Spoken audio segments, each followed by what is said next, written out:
Evolution सिर्फ एक theory है या फैक्ट है? हमारे सबसे पुराने पूर्वज एक्चुअली में आए कहां से? हेलो दोस्तों, आज से करीब 4 बिलियन साल पहले लाइफ की शुरुआत होती है धरती पर। बिलियंस ऑफ इवोल्यूशन के बाद अनगिनत प्रकार के प्लांट्स और एनिमल स्पीसीज उभर कर आते हैं। ये सारे पेड़ पौधे, जानवर और जीव जो आप देखते हैं आज के दिन, ये सब आए एवोल्यूशन के चलते। इसमें से एक स्पीसीज होती है होमो सेपियंस की भी, यानी इंसान। लेकिन सवाल यह उठता है, अगर इंसान बंदर से आए तो आज के दिन भी हमें बंदर क्यों देखने को मिलते हैं? ये सारे बंदर, चिंपांजीज, गोरिल्लाज, ये सब इंसान में इन्वॉल्व क्यों नहीं हो गए? अक्सर ऐसे सवाल उठाए जाते हैं लोगों के द्वारा। कुछ लोग तो एवोल्यूशन को ही नाकार देते हैं, कहते हैं ये झूठ है। आखिर कितनी सच्चाई है इस इवोल्यूशन की थ्योरी में? या थ्योरी है या फैक्ट भी है? और ये कैसे अलग अलग प्रकार के जीव इन्वॉल्व किए, आइए जानते हैं आज की इस वीडियो में।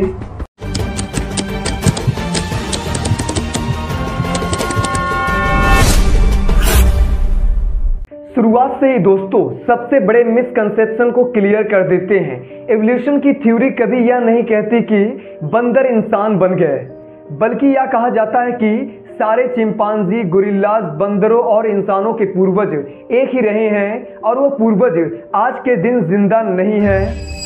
एवोल्यूशन को अगर आप विजुलाइज करना चाहते हो तो एक पेड़ इमेजिन कीजिए। एक पेड़ की शुरुआत होती है सिर्फ एक स्टेम से, फिर ऊपर जाकर टहनियां बनती है, फिर उन टहनियों से और छोटी छोटी टहनियां बनती है। ऐसे ही अगर आप आगे चलते रहे तो जो टिप आप देखेंगे, इस पेड़ का एंड पॉइंट जो है वो आज के दिन मौजूद सारे जिंदा जीव हैं। लेकिन एक सवाल आपके दिमाग में अभी भी आएगा कि जो हमारे पूर्वज थे, इनमें से कुछ इंसान बने, कुछ चिंपांजी बने और कुछ बंदर बने, ऐसा क्यों हुआ? इसका जवाब वीडियो में आगे आप समझेंगे। साल 1859 में चार्ल्स डार्विन ने अपनी एक ऐतिहासिक किताब लिखी थी, on the origin of species. इस किताब में उन्होंने थ्योरी ऑफ नेचुरल सिलेक्शन की बात की थी। अब थ्योरी ऑफ नेचुरल सिलेक्शन सुनकर आपको लग रहा होगा कि कोई बड़ी मिस्टिकल सी चीज हो रही है, सभी जीव में कोई इनर इंजीनियरिंग चलने लग रही है। लेकिन ऐसा कुछ नहीं है, बड़ा सिंपल फंडा है। जब भी रिप्रोडक्शन होती है इंसानों में, जानवरों में, पेड़ पौधों में, तो जीन्स जो है वो एक से दूसरे जीव में जाती हैं। हमारी जीन्स बच्चों में पास ऑन होती है और ये जब होता है तो जीन्स में म्यूटेशन देखने को मिलती है, थोड़े बहुत बदलाव आ जाते हैं जीन्स में और कुछ वेरिएशन देखने को मिलती है। जैसे कि फॉर एग्जाम्पल आपकी ब्राउन आंखें हैं और आपके बच्चों में ग्रीन आंखें देखने को मिलती है। इसका मतलब है कि अचानक से म्यूटेशन आ गई है उनके जीन्स में। आंखों को कलर देने वाली जीन्स में हो सकता है आगे आने वाले बच्चों में ग्रीन आंखें देखने को मिले। अक्सर ये जो वेरिएशन होती है इनमें से कुछ फ़ायदेमंद रहती है तो कुछ नुकसानदायक रहती है। अपने इन्वायरमेंट के चलते तो कुछ सर्वाइव कर पाती है तो कुछ डाई आउट हो जाती है। इसी प्रोसेस को कहा जाता है नेचुरल सिलेक्शन।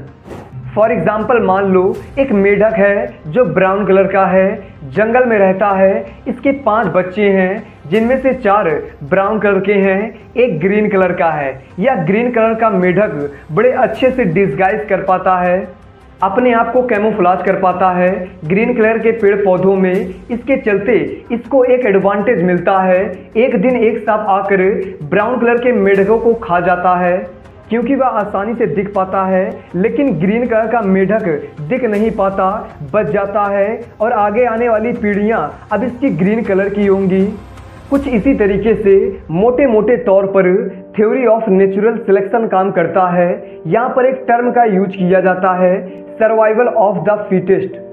कई मोटिवेशनल स्पीकर इस टर्म का मिसयूज करते हैं, यह कहकर कि जो फिजिकली फिट लोग हैं सिर्फ वही लोग सर्वाइव कर पाएंगे। लोग अमेजिंग करते हैं कि जिनके बड़े बड़े बाइसेक्स होंगे, ट्राइसेक्स होंगे, सिक्स पैक होंगे, उन्हीं लोगों का यहाँ पर सर्वाइवल देखने को मिलेगा। लेकिन ये कहना एक्चुअली में गलत होगा। चार्ल्स डार्विन के अकॉर्डिंग फिट का मतलब है कि अपने आसपास के इन्वायरमेंट में सबसे अच्छे से फिट बैठ पाए। अब आपने बेसिक समझ लिया है, अब आप समझेंगे कि एवोल्यूशन एक्चुअली में हुआ कैसे। एवोल्यूशन की ट्री में अगर आप टाइम में पीछे जाते रहे तो हर किसी में आपको एक कॉमन एंसेस्टर देखने को मिलेगा। कई बिलियन साल आगे चले तो एक बड़ा खास किस्म का बैक्टीरिया उभर कर आता है एवोल्यूशन के चलते, साइनोबैक्टीरिया। ये पहला ऐसा बैक्टीरिया होता है जो फोटोसिंथेसिस कर पाता है, यानी धूप का इस्तेमाल करके एनर्जी जनरेट करना। इसमें पानी को भी एक फ्यूल की तरह इस्तेमाल किया जाता है और एंड प्रोडक्ट यहाँ पर निकलता है ऑक्सीजन, जो सारी स्पीसीज आज के दिन एग्जिस्ट करती हैं। ये सब एक ही इक्विलिब्रियम में एग्जिस्ट करती हैं, ऐसा इक्विलिब्रियम जिसमें हर कोई फिट बैठा है। वीडियो पसंद आया हो तो ऐसी इंफॉर्मेटिव वीडियो देखने के लिए चैनल को सब्सक्राइब जरूर कर लीजिएगा। मिलते हैं नेक्स्ट वीडियो में। Thank you.